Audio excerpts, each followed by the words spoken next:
Hello मेरे प्यारे, कैसे हैं आप? कैसे चल रही है आपकी पढ़ाई? मैं महेंद्र पाठशार्थी आशा करता हूं आप लोग बिल्कुल स्वस्थ होंगे, मस्त होंगे, अपनी अपनी पढ़ाई बिल्कुल प्यारे व्यस्त होंगे। दोस्तों, जैसा कि आपको पता है, आज हम आपकी नई बैच क्लास 12 की नई बैच आज से हम स्टार्ट करने वाले हैं। न्यू बैच, न्यू क्लास हम क्या करेंगे, आज से स्टार्ट करने वाले हैं। तो हम आपसे बताना चाहेंगे, आपके यार मित्र जो भी होंगे सबके पास आपको इस वीडियो को शेयर कर देना है, लिंक को शेयर करना है। जो कि क्लास 11 को पढ़े, क्लास 12 में बच्चे आ रहे हैं, उनके लिए क्या होगा, लाभप्रद होगा। और उनको आप क्या करें बताएं कि आपको study point login by Mahendra sir के यूट्यूब चैनल पर आपकी क्लासेस स्टार्ट हो चुकी है और सभी लोग क्या करें, ज्वाइन करें, जिसमें मैं डेली 7 बजे आपको लाइव क्लास भी प्रोवाइड कराता हूं। अब देखिएगा, अगर हम बात करें, सबसे पहले आज मैं पढ़ाने वाले हैं क्या, कूलाम का नियम। आज हम पढ़ेंगे क्या, कूलाम का नियम। आज हम क्या पढ़ेंगे, कूलाम का नियम। ध्यान दीजिएगा, कूलाम का नियम। अब कूलाम का नियम किसके लिए लागू होता है? अब आपको सबको पता होगा कि आपके जो आवेश होते हैं, आवेश आपके दो प्रकार के होंगे। आवेश कितने प्रकार के होते हैं? दो प्रकार के। एक आपका होता है धन आवेश, दूसरा क्या होता है, ऋण आवेश। अब आपको क्या मिल गया, एक धन आवेश हो गया, दूसरा ऋण आवेश हो गया। लेकिन जब आपके यहीं पर धन आवेश प्लस धन आवेश या ऋण आवेश दोनों आपस में मिलेंगे तो इसको क्या बोलते हैं, हम बोलेंगे लाइक चार्ज, यानी कि सजाती आवेश। क्या बोलेंगे, सजाती।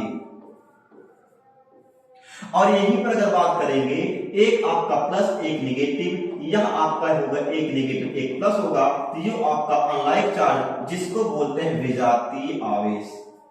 विजातीय आवेश के नाम से इसको क्या करेंगे, जानेंगे, विजातीय आवेश। ये क्या आपका विजातीय आवेश। अब यहां पर देखिए, सजातीय आवेश जो होते हैं, इसके बीच में हमेशा क्या होता है, प्रतिकर्षण होगा। क्या होगा, प्रतिकर्षण बल लगेगा। लेकिन अगर आपका यहां पर विजातीय आवेश है, इनके बीच में आकर्षण बल लगता है। इनके बीच में क्या होगा, आकर्षण बल लगता है। इस बात को क्या करना, आपको ध्यान देना है। इसके बीच में क्या लगेगा, आकर्षण बल लगता है ना। अब यहीं पर अगर आपको थोड़ा सा ध्यान देना पड़ेगा कि जिस प्रकार से आपने देखा होगा कि अगर आपके एक बॉयज है, ध्यान दीजिएगा, एक बॉयज है और दूसरा एक बॉयज है, या एक गर्ल है और दूसरा भी गर्ल है, यहां पे है। अब देखिएगा, कभी कभी अगर सजाती आवेश दोनों सेम है, अगर ये दोनों आपस में क्या है, सेम है, तो यहां पर हमेशा आपको क्या लगेगा, तो यहां पर क्या होगा, आकर्षण बल आपका, कौन सा बल लगेगा आपका, आकर्षण नहीं, यहां पर प्रतिकर्षण होता है। लेकिन अगर कंचित एक बॉयज एक गर्ल है, तो यहां पर आपका अट्रैक्शन बहुत ज्यादा होता है। अट्रैक्शन बहुत ज्यादा है, तो जैसे हम क्या बोलेंगे, आकर्षण बल बोलेंगे। आकर्षण क्या होता है, बहुत ज्यादा होगा। सेम उसी प्रकार की आपको ध्यान दे लेना है कि जब आपके सजातीय आवेश होते हैं, सजातीय क्या होगा, प्रतिकर्षण होगा। जब आपके आवेश क्या होंगे, विजातीय होंगे, अलग अलग आवेश होते, तो वहां पर आकर्षण बल क्या होता है, सर्वाधिक होता है। अब इन्हीं दोनों बातों के अभी आपको ध्यान देना है, जो आपका ये आकर्षण और प्रतिकर्षण बल मिला आवेशों के बीच में, ध्यान दीजिएगा, ये आपके आवेशों के बीच में जो क्या मिल रहा है, आकर्षण और प्रतिकर्षण बल मिल रहा है। इन्हीं बलों को ज्ञात करने के लिए कूलाम ने एक नियम दिया था, जिस नियम के आधार पर दोनों आवेशों के बीच में लगने वाला वैद्युत बल को ज्ञात करेंगे। अब देखिएगा, यहां पर एक बात ये भी समझ लेना, आपको एक बात ये भी ध्यान देना है कि आवेशों के बीच लगने वाले बल को हम वैद्युत बल कहते हैं। आवेशों के मध्य लगने वाले बल को, मध्य लगने वाले बल को क्या बोला जाएगा, वैद्युत बल के नाम से जानते हैं। किसके नाम जानेंगे, वैद्युत बल के नाम से जानेंगे। अब आपको यह बात ये भी पता होना चाहिए वैद्युत बल क्या है। तो वैद्युत बल आप बोलेंगे जो हमेशा आवेशों के बीच में लगने वाला बल होता है। दो आवेशों के बीच में लगने वाला बल होता है, वैद्युत बल होगा। और ये वैद्युत बल जो होता है, ये आपका आकर्षण भी होता है, और यहां पर क्या होता है, आपका प्रतिकर्षण भी होगा। हमने आपको बताया आकर्षण क्या होता है, सजातीय आवेशों में, सॉरी, आकर्षण कब होता है, आकर्षण आपका होगा विजातीय आवेश, विजातीय में, और प्रतिकर्षण कब होगा? सजातीय में। क्या होता है? सजातीय में। आकर्षण में क्या करता है? एक दूसरे को अपनी ओर खींचता है, लेकिन प्रतिकर्षण में क्या करता है? एक दूसरे को अपने से दूर भगाने का काम कौन करता है? प्रतिकर्षण बल काम करेगा। तो इन्हीं आकर्षण और प्रतिकर्षण बल को ज्ञात करने के लिए, दो आवेशों के बीच में आकर्षण प्रतिकर्षण बल को ज्ञात करने के लिए आपके कूलॉम ने क्या दिया था? एक नियम दिया था, जो नियम कुछ इस प्रकार से है, ध्यान देना।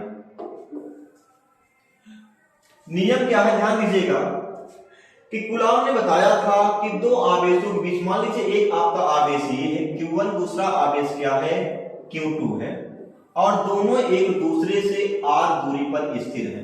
ध्यान देना है कि मान लीजिए एक आवेश आपका Q1 है, दूसरा आवेश Q2 है, और दोनों आवेशों के बीच की दूरी क्या है? r है। तो इन दोनों आवेशों के बीच में जो लगने वाला बल है, लगने वाला वैद्युत बल होगा, वो कैसे ज्ञात करेंगे? उन्होंने बताया था कि इन दोनों आवेशों के बीच में लगने वाला जो बल है, वह हमेशा दोनों आवेशों के मात्राओं के गुणनफल। पहली बात याद करिएगा कि दोनों आवेशों के मात्राओं के गुणनफल के समानुपाती, यानी Q1 Q2 क्या होगा? समानुपाती।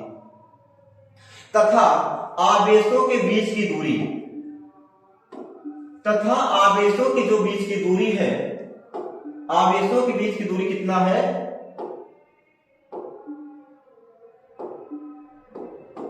दो आवेशों के बीच की दूरी है, इस दूरी के r के वर्ग के व्युत्क्रमानुपाती होगा, यानी कि जो लगने वाला बल है वह इनके बीच की दूरी कितना? r के वर्ग के व्युत्क्रमानुपाती होता है।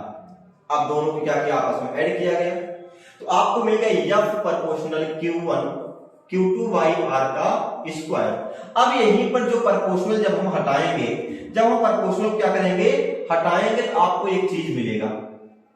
क्या? एक कोई कांस्टेंट वैल्यू मिलेगी। तो कांस्टेंट वैल्यू जब हम लगाएंगे, क्या होगा? यहां पर आपको मिल जाएगा F, ये हटेगा तो मिलेगा K Q1 Q2 by r का स्क्वायर। क्या मिल गया? F is equal to Q1 Q2 by r का स्क्वायर, और यही K का मान होता है, K बराबर होता है 1/4 पाई एप्सिलॉन नॉट। तो हम लिख देंगे कि F is equal to 1/4 pi epsilon naught Q1 Q2 by r का स्क्वायर। यही आपका क्या है? कूलॉम का नियम है।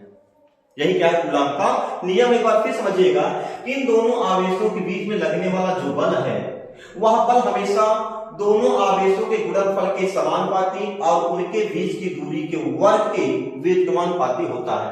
जब हम दोनों क्या करें? ऐड करें, तो आपको मिल जाएगा F बराबर Q1 Q2 by r square. जब आपका ये हटेगा तो क्या लग जाएगा? आपका K लगेगा, और उसके बाद क्या मिलेगा?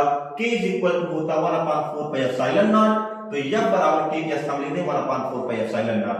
लेकिन हाँ, एक बात और याद करिएगा, इसका जो मान होगा 9.0, 10 की पावर आप कितना होता है? 9 भी होता है। तो आपको यहां से भी मिल जाएगा। इसके स्थान क्या करेंगे? K लिखेंगे ना, तो K का मान कितना हो जाएगा? 9.0 10 की power 9 into Q1 Q2 by क्या हो गया? r का स्क्वायर। आपको ये भी आप क्या होगा? मिल जाएगा। अब हम अगर आगे की ओर बात करेंगे, आगे की ओर जब बात करना चाहें, तो यहां पर आपको एक बात और समझ लेना है।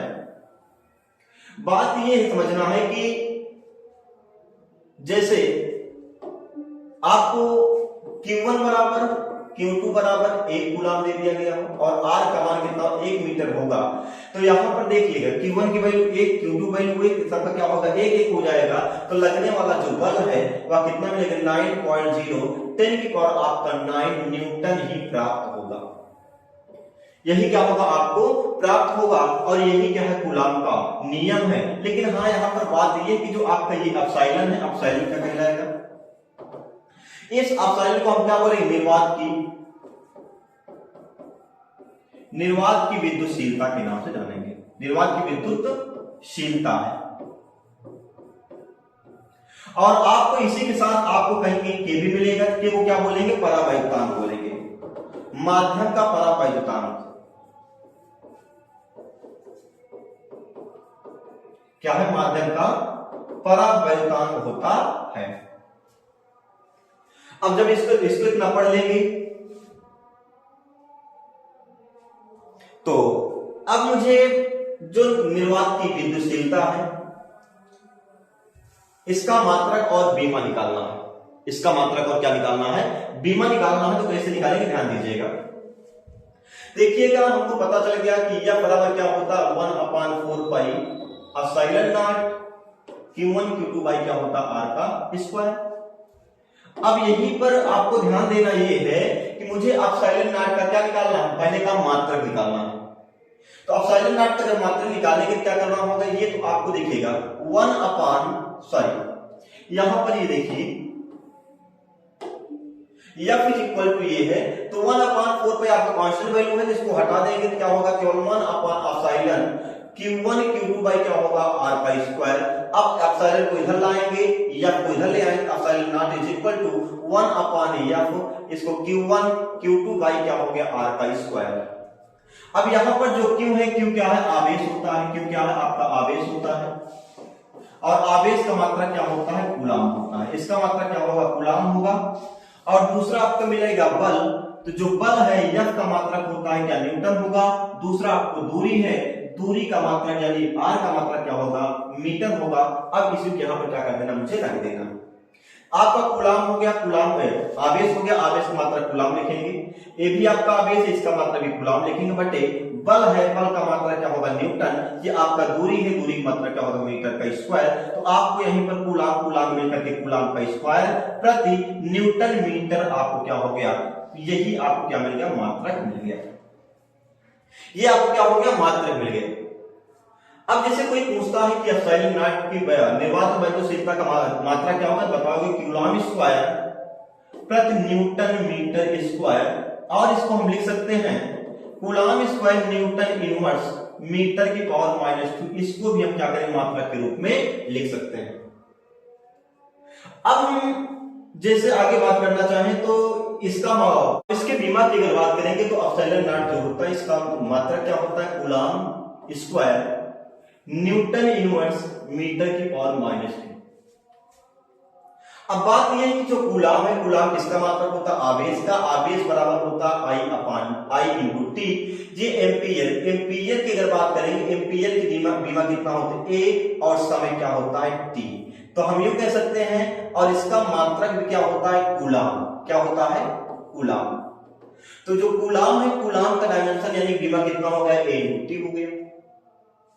अब आपका न्यूटन, न्यूटन किसका मात्रक होता है, बल का मात्रक F बराबर होता है M इंटू A, है ना। और बल का मात्रक क्या होता है, न्यूटन। देखिए यहां पर जो बात है, ये इसका अगर और या गैस पद्धति में देखें, इसका होता है किलोग्राम और त्वरण होता है मीटर सेकेंड की पावर -2। अब किलोग्राम का डायमेंशन की बात करेंगे तो इस क्या होता है, कैपिटल M, मीटर का L, और टाइम T की पावर -2। ये होगा किसका, ये हो गया आपका न्यूटन का डायमेंशन, बल की बीमा। तो दोनों लिख देंगे। तो क्यू के स्थान क्या लिखेंगे, AP2 है। न्यूटन के स्थान क्या लिखेंगे, M L T पावर -2 और इनवर्स कर देंगे, और मीटर के स्थान क्या कर देंगे, L -2। अब इसे गुणा कर लेंगे, A स्क्वायर T स्क्वायर, है ना, M inverse L inverse T की पावर माइनस क्या हो जाएगा, यहाँ पे जब इसके साथ गुणा करेंगे आपका क्या हो जाएगा, प्लस। क्या हो जाएगा, यहाँ पे प्लस हो जाएगा, +2 हो जाएगा। और क्या मिलेगा यहाँ पे, L -2। तो क्या हो गया, M इनवर्स हो गया। L की बात करेंगे, एक आपका ये और ये दोनों आपस में ऐड हो जाएंगे, L की पावर -3। T की पावर 2 है, T की पावर कितना हो गया, 4 हो गया। और लास्ट में क्या बचा, A की पावर 2। यही आपको क्या होगा, इसका बीमा। इसकी क्या होगी, बीमा होगी। ये इसकी क्या है, बीमा। आप तो इसको नोट कर लीजिए।